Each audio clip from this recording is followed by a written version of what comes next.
Hello, everybody, and welcome to the Chit-Chat Show podcast. Thank you so much for joining us for today's episode here. I really do appreciate you joining us, whether you're on Spotify, YouTube Music, or the main YouTube channel. Thank you so much for stopping by and being here today. So, what is this show? Well, it's just a show where we talk utter nonsense for about 45 minutes to an hour. So, you can turn this podcast off and you can listen to it in the car if you want to, or you may be in the gym, or you may be elsewhere. Wherever you are in the world and whatever you're doing, thank you so much for choosing this podcast to be the podcast that you listen to. This podcast will run every single 2 weeks on a Friday, so be sure to give your suggestions in the comment section down below, or if you're on Spotify, make sure to put in the suggestions box, or in the poll, make sure to vote on what you think the next week's podcast should be based over. So without that being said, ladies and gentlemen, this is an audio-only podcast, meaning there is no video at the minute, although we do have plans to introduce video a bit down the line, maybe when this podcast picks up a little bit more, and maybe when we have a bit more of an audience, we can invest a bit more in the budget side of this podcast. Oh, do apologise about that. But, anyway, with that being said, ladies and gentlemen, let's get straight into this. And what are we going to talk about today? Well, we're going to actually talk about my time in Australia and New Zealand. Considering that's been the focus of this channel, I thought it would be a great starting point for this podcast. So let's get straight to it. So first of all, let's begin with my Australia trip. Australia was incredible. Obviously, you can watch all the videos right now on my YouTube channel, but I arrived in Australia in early to mid October 2025, and I was there for 5.5 weeks in Aussie. Basically, I landed in Sydney International Airport, also known as Kingford Smith International Airport, and basically we just did that. We basically just had a blast for 5.5 weeks, whether it was the Opera House, the Harbour Bridge, Sydney Zoo, Bondi, or the Blue Mountains, which was another incredible experience of the Blue Mountains. It was all extremely good and fun to do all of these things. My favourite part of all of Australia was just the country in general. I mean, everyone there is so friendly and so welcoming that it is an absolute joy and pleasure to be in Australia, and traveling in general is just so fun, and that's why I want to try and do it as much as possible on this channel. We're going to try and go to more countries, whether it's in Europe, the Middle East, South America, North America, Asia, or Australia. We want to try and do as much as possible on this podcast to make sure we are doing everything that we can to make sure, obviously, everyone loves what they're watching, but also so everyone knows what they're doing as well. So, I will say, one of my vlogs, which was the Sydney Zoo vlog, I gotta admit, when I first got there in Australia, I was really lousy with recording videos, and I do apologise about that, first and foremost, because I shouldn't have been that lousy making content, but I was. I just kept forgetting to record, because I was taking in the country myself for the first time, and I hadn't done YouTube in properly. I'll get onto that later in this video, but basically I hadn't done it properly, and I hadn't done content creation properly in a couple of years. It was probably getting on 3-4 years at that point, so picking up a camera, which was once natural, is no longer. So it took me a couple of days to get into the mojo of vlogging. I tried to get as much as I can, as much B-roll as I could. But yeah, that was kind of why I did all of that with my vlogs, and why the first, in my opinion, the first couple of Australia vlogs you can pretty much skip because it's just recap vlogs. It's like, it isn't good. Like, for example, the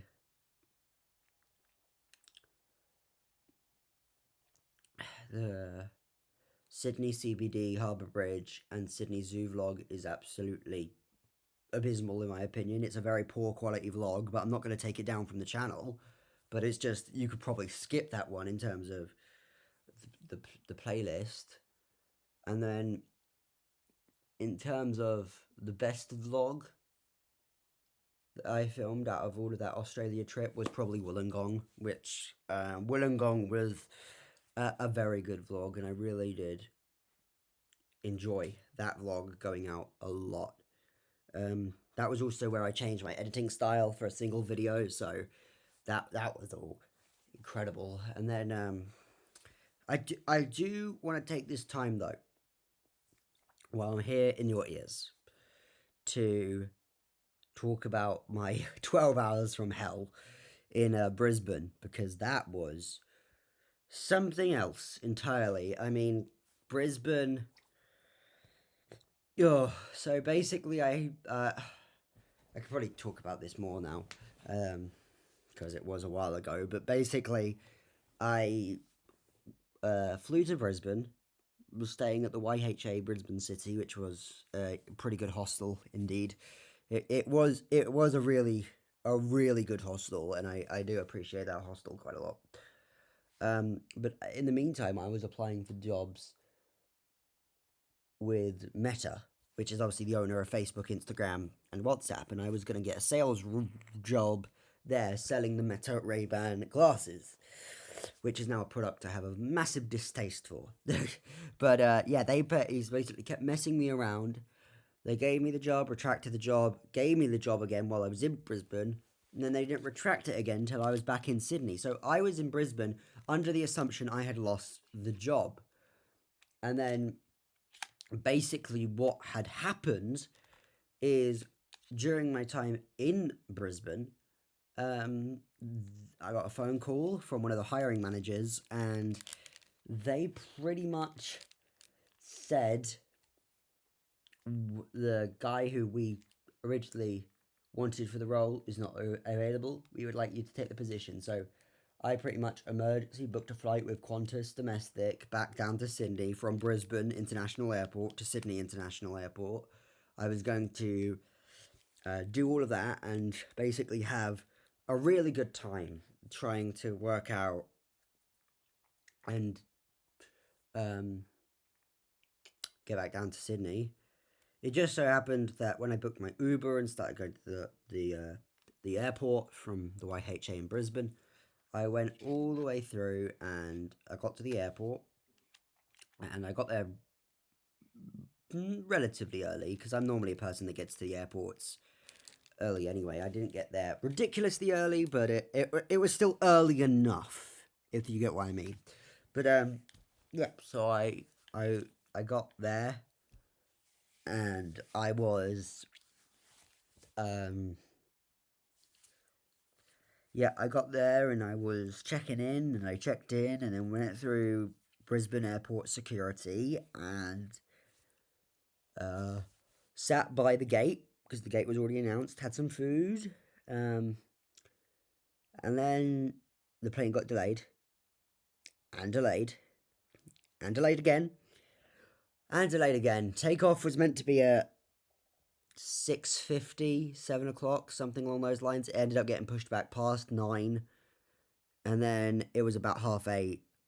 It got cancelled because Brisbane at that time was going through a massive thunderstorm, and basically it was too unsafe to take off and land planes, so they shut down the entire airport for like an hour and a half. I don't remember the exact timings, but they did shut down the airport for a very, very good amount of time. And yeah, basically that happened. And then because our flight got cancelled, they tried rebooking us, but they rebooked me for 2 days later.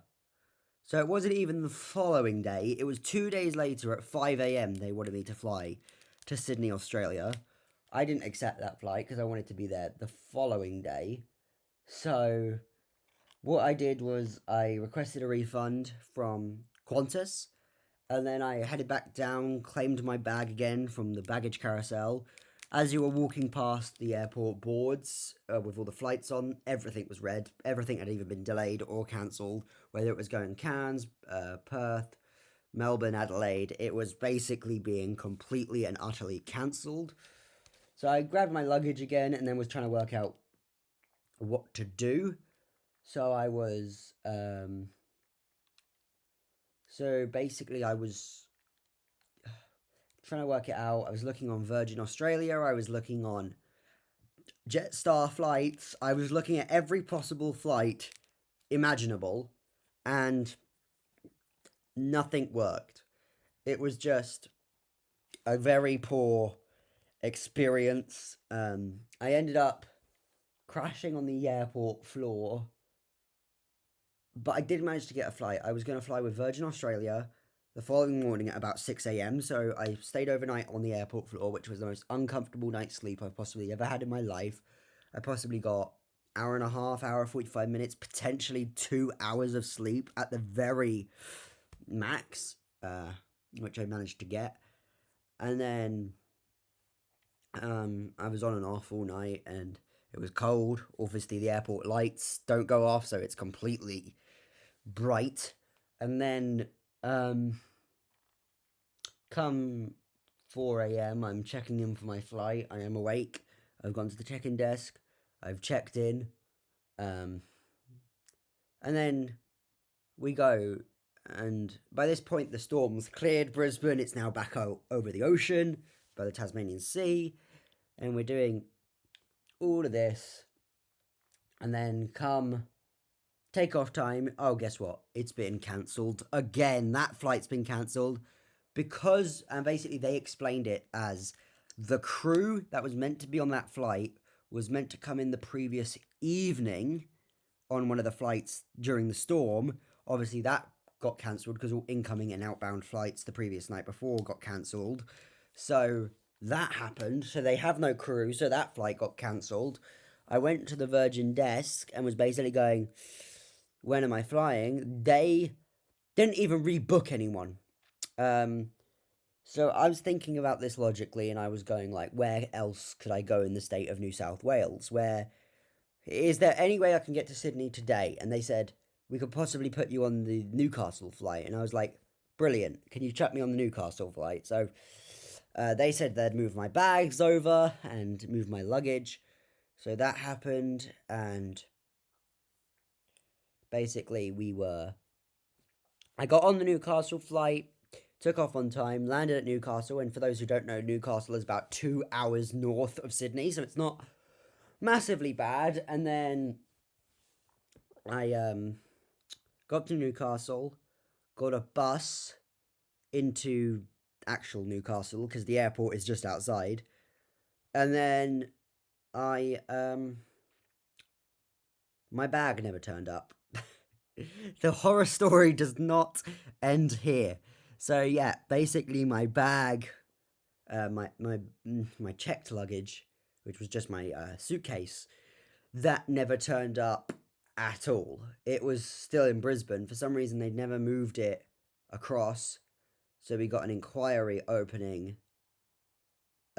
We got an inquiry opened about the missed luggage, and then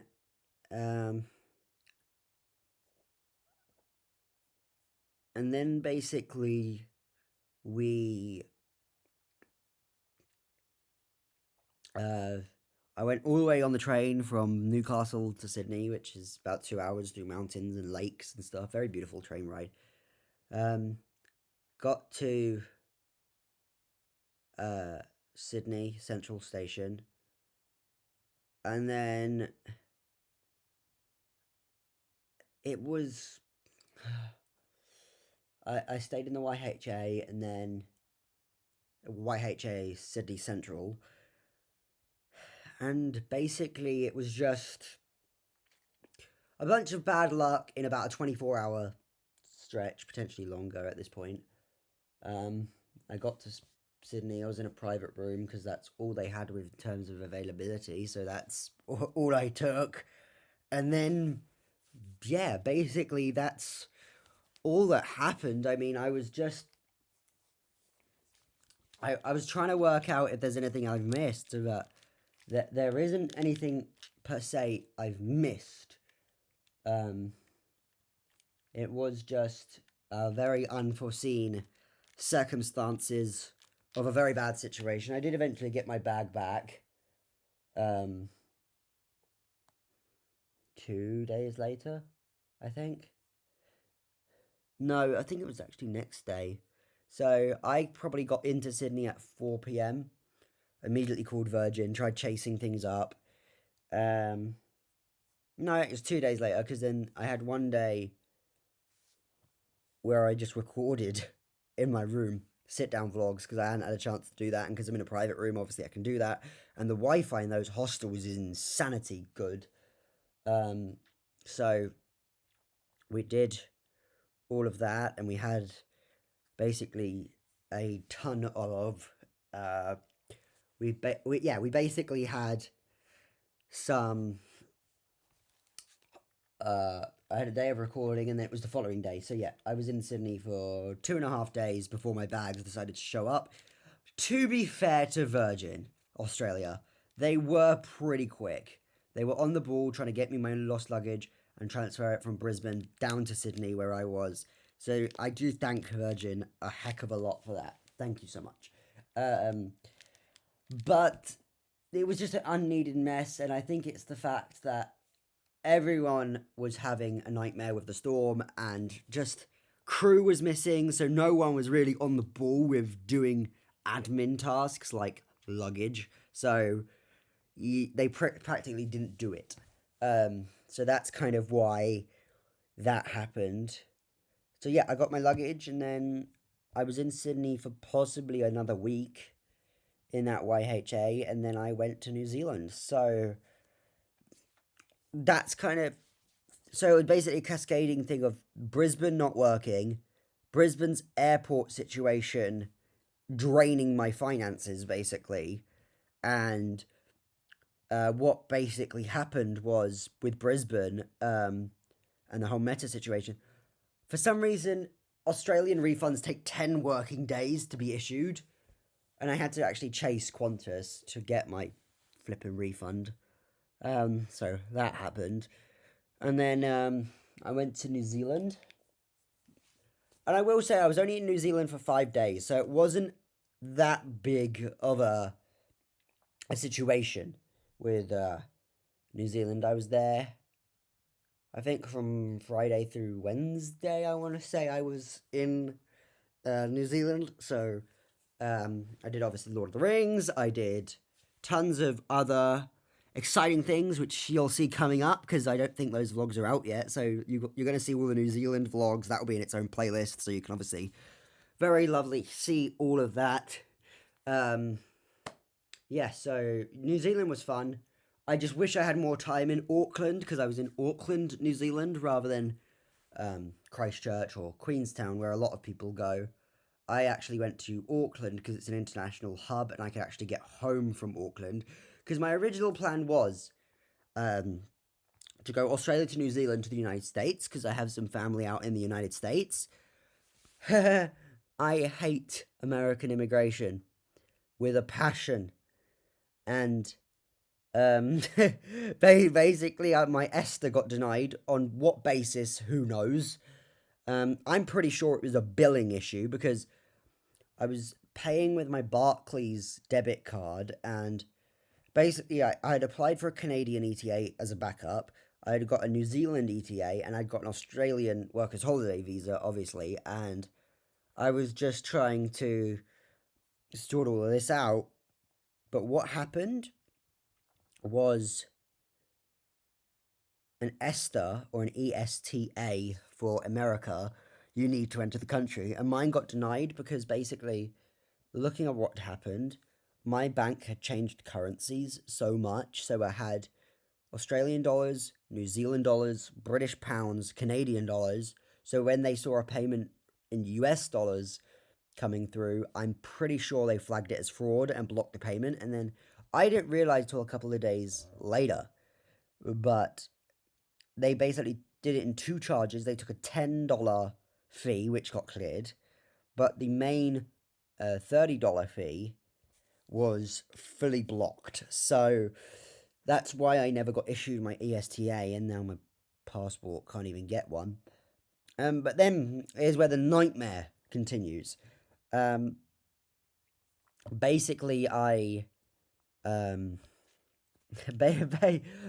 put it simply, I basically went to the United States Embassy here in London once I was back. So to backtrack, because I missed a good part of it.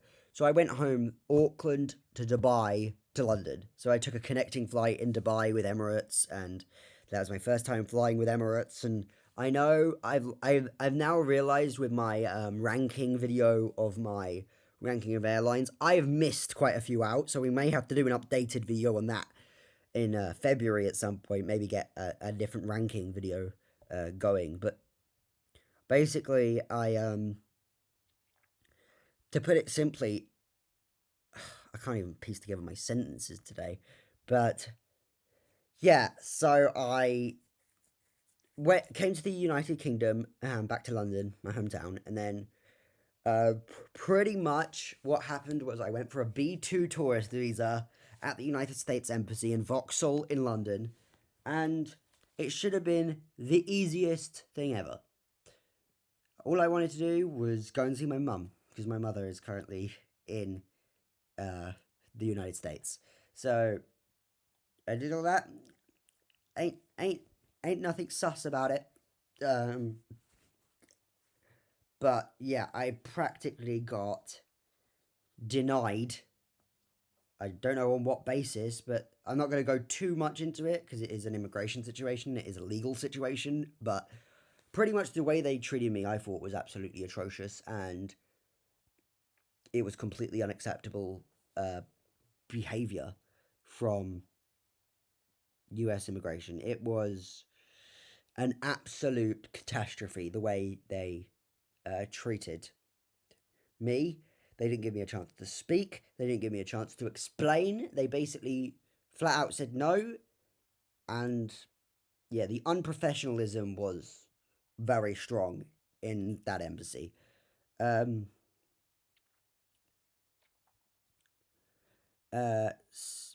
so yeah, that happened, and I still can't believe that happened.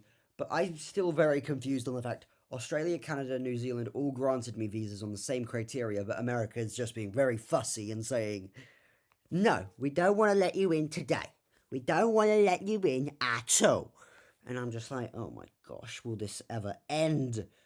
But yeah, that happened, and it is what it is, but you can't really change it or try and get them to change it because it's going to end up an absolute nightmare to try and resolve. So I've just left it. So if you're ever expecting American vlogs to come anytime soon, whether it's from Florida, New York, Los Angeles, San Diego, San Francisco, they ain't happening because I'm not permitted to enter the country. So that is why that's not working, basically, and why that isn't going to work in the near or long term future.